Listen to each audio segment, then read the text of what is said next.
মুসলমান আমাদের হায়াতের মালিক কে? আর ঈমানি আওয়াজ দিয়ে বলতে হবে আমাদের রিজিকের মালিক কে?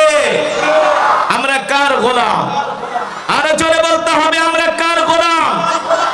আমরা কি আমেরিকার গোলাম, ভারতের গোলাম, রাশিয়ার গোলাম, চায়নার গোলাম? মুসলমান কারো গোলাম হতে পারে না, ঠিক কিনা বলেন? মুসলমান গোলাম হয় একমাত্র আরশের মালিকের গোলাম।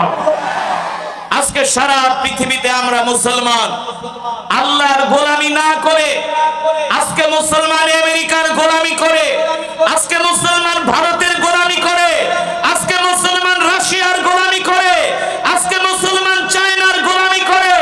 মুসলমান যদি এক আল্লাহর গোলামি করত, কমর সোজা করে এক তাওহীদের কথা বলতো, রিসালাতের কথা বলতো, আসমান যার আইন চলবে তার, এই কথা যদি বলতো, সারা পৃথিবীতে ইসলাম কায়েম হয়ে যেত।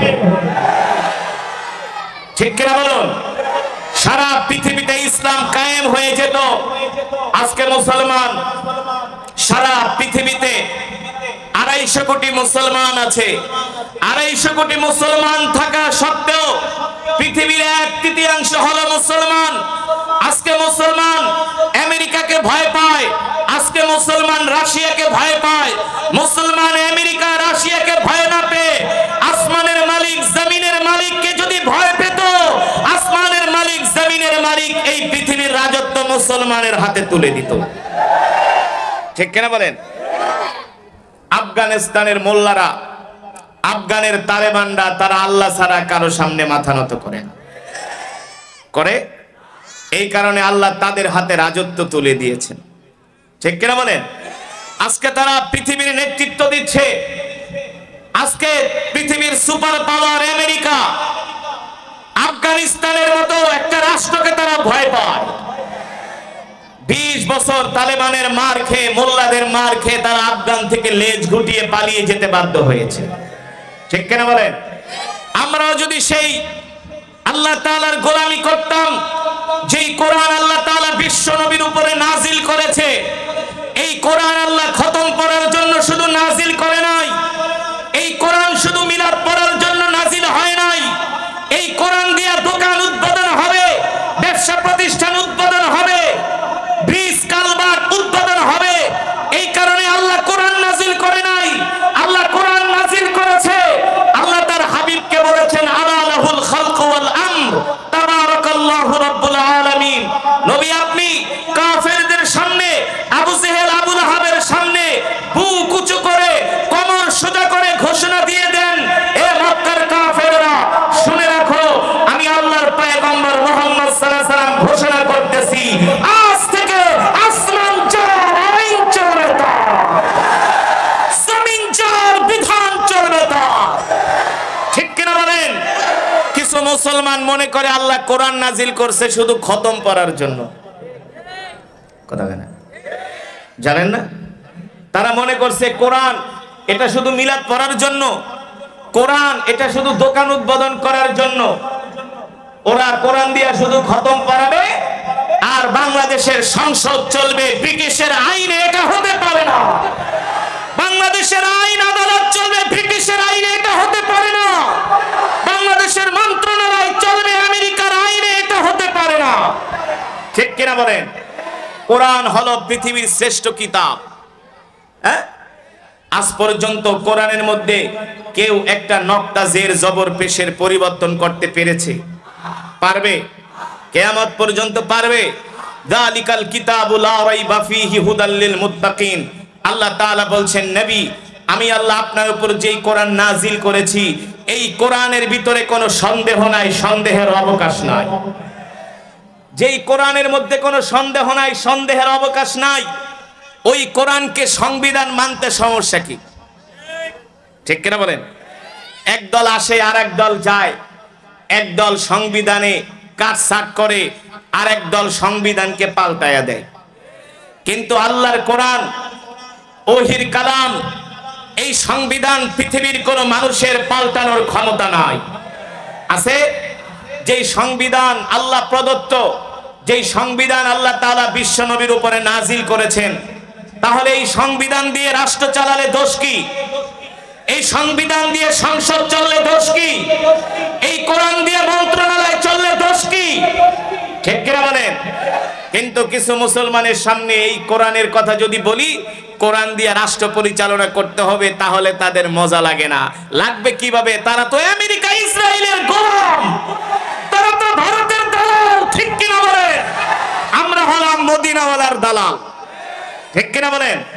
মুসলমান, এই কোরআন যদি সারা পৃথিবীর জমিনে কোরআনের আইন প্রতিষ্ঠা হয়ে যায়, শুধু মুসলমান এর সুফল ভোগ করবে না, অমুসলিমরাও শান্তি পাবে। এই কথাগুলো আজকে মুসলমান বলে না, এই কথাগুলো মুসলমান বুঝতে চায় না। ওরাই বুঝতে চায় না। ওরা মনে করে কোরআনের আইন হয়ে গেলে তো ওদের মদ খাওয়া বন্ধ হয়ে যাবে, ওদের নারীবাজি বন্ধ হয়ে যাবে, ওদের মদের ব্যবসায়, গাঁজার ব্যবসায় ভাটা পড়বে, ওরা অশ্লীলতার বাজার বসাতে পারবে না। এই কারণে কোরআনের কথা শুনলে ওদের মাথা নষ্ট হয়ে যায়। ঠিক কিনা বলেন?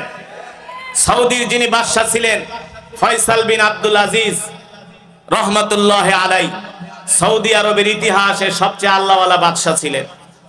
জাতিসংঘ থেকে অধিবেশন ডাকা হলো যে প্রত্যেকটা দেশের রাষ্ট্রপ্রধান তাদের সংবিধান নিয়ে জাতিসংঘের অধিবেশনে আলোচনা করবে।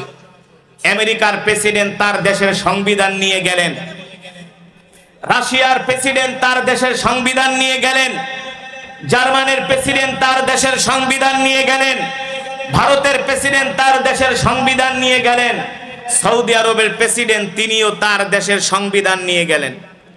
এক এক করে যখন রাষ্ট্রপ্রধানদের ডাকা হচ্ছে যে আপনারা কোন মূলনীতিতে রাষ্ট্র চালান, জাতিসংঘের সামনে সেই মূল রাষ্ট্রনীতিটা আমাদের সামনে আপনারা পাঠ করে শোনান। এক এক দেশের মানুষ তাদের হাতে লেখা সংবিধান পাঠ করে করে শোনাতে লাগলো। যখন সৌদির বাদশাহ ফয়সাল বিন আব্দুল আজিজ রহমতুল্লাহ আলাই তার নাম যখন ডাকা হলো, তিনি সাদা রুমালে পেঁচিয়ে একখানা কোরআনুল কারীম নিয়ে সেই জাতিসংঘের অধিবেশনে হাজির হয়েছিলেন। জোরে বলেন আল্লাহু আকবার। যখন তার নাম ঘোষণা করা হলো, বলা হলো, অনারেবল চিফ গেস্ট, আপনি আপনার দেশের সংবিধান থেকে আলোচনা করেন, আপনি আপনার দেশটা কিভাবে চালান, কিভাবে আপনি আপনার দেশের আইন করেছেন, আপনার রাষ্ট্র কিভাবে চলে, আমাদের সামনে আপনার রাষ্ট্র কাঠামো নিয়ে আলোচনা করেন।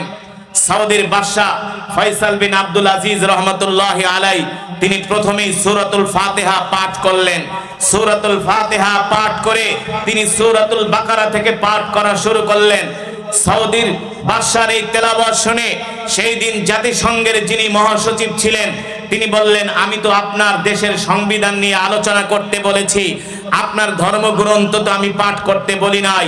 সৌদির বাদশা ফয়সাল বিন আব্দুল আজিজ সেই দিন সারা পৃথিবীর রাষ্ট্রপ্রধানদের সামনে ঘোষণা করলেন, শোনো, তোমরা শুনে রাখো, তোমরা যেই সংবিধান দিয়ে রাষ্ট্র পরিচালনা করো, এই সংবিধান হলো মানব রচিত সংবিধান, আর আমি যেই সংবিধান তোমাদের সামনে পাঠ করতেছি, এই সংবিধান হলো 250 কোটি মুসলমানের সংবিধান।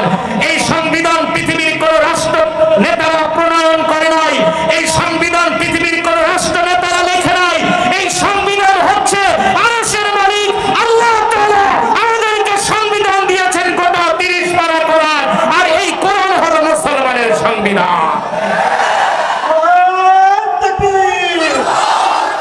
আল কোরআনের আলো, আল হাদিসের আলো, ইসলামের শত্রুরা, আলমের শত্রুরা। সুতরাং আমরা বাংলাদেশের প্রতিটা মানুষের কানে এই কথা পৌঁছে দিতে চাই যে আল্লাহর জমিনে যদি আমরা আল্লাহর কোরআনের আইন বাস্তবায়ন করতে না পারি, কাল হাসরের ময়দানে আল্লাহর আদালতে আমাদেরকে জবাবদিহি করতে হবে। ঠিক কিনা বলেন? যারা আওয়ামী লীগ করো শুনে রাখো, যারা বিএনপি করো শুনে রাখো, যারা জাতীয় পার্টি করো শুনে রাখো, যারা এক এক দল করো তারাও শুনে রাখো, এই রাষ্ট্র, এই রাষ্ট্রের মানুষ তাদের কাছেই নিরাপদ যারা কোরআন দিয়ে রাষ্ট্র পরিচালনা করবে। কোরআন ছাড়া যারা রাষ্ট্র পরিচালনা করবে তাদের কাছে এই দেশ নিরাপদ নয়, এই সার্বভৌমত্ব নিরাপদ নয়, এদেশের জনগণ নিরাপদ নয়। ঠিক কিনা বলেন? একদল খাবে আর একদল খাওয়ার জন্য বসে থাকবে। এভাবে এই স্বাধীন দেশের 12টা বেজে যাবে। ওরা হবে পাটাপুতা আর আমরা হব হলুদ মরিচ। ঠিক কিনা বলেন? পাটাপুতার ঘর্ষণে হলুদ মরিচের দফা ঠান্ডা। আজকে আমরা বাংলাদেশের ইতিহাসের দিকে তাকালে সেটাই দেখতে পাই। স্বাধীনতার 50 বছরে আমরা অনেক দল ক্ষমতায় দেখেছি, যারাই আসে তারাই খায়। কথা কয় না? যারা আসে তারাই খায়। ঠিক কিনা বলেন? এইভাবে রাষ্ট্র চলতে পারে না। জমিন যার, বিধান চলবে তার। এই স্লোগান নিয়ে যদি আমরা আল্লাহর জমিনে আল্লাহর দ্বীন কায়েমের জন্য যদি চেষ্টা করি, আল্লাহর জমিনে কোরআনের শাসন প্রতিষ্ঠা করার জন্য যদি চেষ্টা করি, আমাদেরকে সাহায্য করবেন কে? আরো জোরে বলেন কে? আল্লাহ রাব্বুল আলামিন সে কথাই কোরআনুল কারীমের মধ্যে বলছেন, ওয়া'দাল্লাহু আল্লাযীনা আমানু মিনকুম ওয়া আমিলুস সালিহাতি লা ইস্তাখলিফান্নাহুম ফিল আরদ কামা ইস্তাখলাফাল্লাযীনা মিন ক্বাবলিহিম ওয়া লা ইউমাক্কিনান্না লাহুম দীনাহুমুল্লাযী ইরতাদা লাহুম। আল্লাহ রাব্বুল আলামিন বলেন, নবী আমি আল্লাহ ওয়াদা করলাম, আপনি দুনিয়ার মানুষদেরকে বলে দেন, দুনিয়ার মানুষ যদি তারা আল্লাহর গোলামি করে, আল্লাহর হুকুম মানে, আল্লাহর বিধান মানে, তারা যদি কোরআন অনুযায়ী জীবনকে পরিচালনা করে, রাষ্ট্রকে পরিচালনা করে, আমি আল্লাহ ওয়াদা করলাম তাদের হাতে আমি রাষ্ট্র ক্ষমতা তুলে দিব। ঠিক কিনা বলেন? আল্লাহ তাআলা ওয়াদা করেছেন, মুমিন তোমরা কোরআন অনুযায়ী চলো, তোমাদের জীবনকে কোরআন অনুযায়ী চালাও।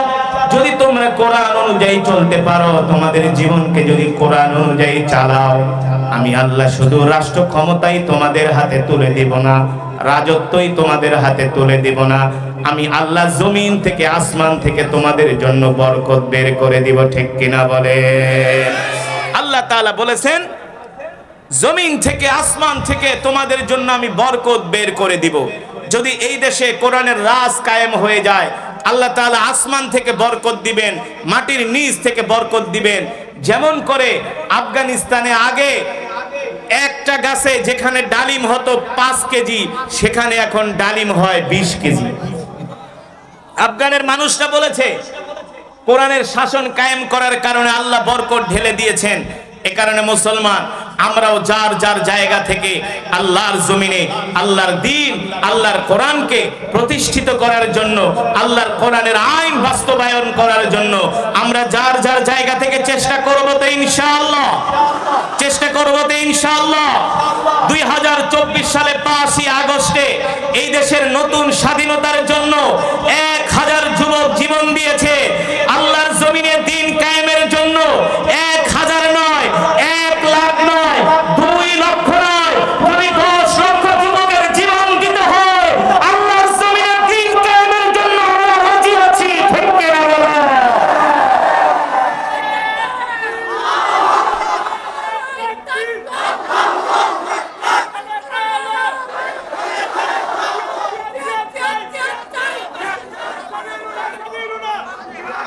মাশাআল্লাহ, আল্লাহ তাআলা আমাদের সকলকে আল্লাহর জমিনে দ্বীন কায়েমের জন্য আল্লাহ আমাদের কবুল করুন। হযরত সাহাবায়ে কেরামের মতো আল্লাহ তাআলা আমাদের জান মালকে কবুল করুন। আমরা আল্লাহ তাআলার কাছে দোয়া করি, আল্লাহুম্মা রযুকনি শাহাদাতান ফি সাবিলিক ওয়াজআল মাউতি ফি বালাদি রাসূলিক। আল্লাহ তাআলা হয় শাহাদাতের মৃত্যু আমাদের নসিব করুন জিহাদের ময়দানে, অথবা মদিনার মাটিতে আল্লাহ আমাদের মৃত্যু নসিব করুন বলে আমিন। এই আশায় প্রত্যাশা ব্যক্ত করে আমি আমার আলোচনা এখানেই শেষ করছি। নাসরুম মিনাল্লাহি ওয়া ফাতহুন করিব ওয়া বাশশিরিল মুমিনিন। সুবহানাকাল্লাহুম্মা ওয়া বিহামদিকা আশহাদু আল্লা ইলাহা ইল্লা আনতা আস্তাগফিরুকা ওয়া আতুবু ইলাইক।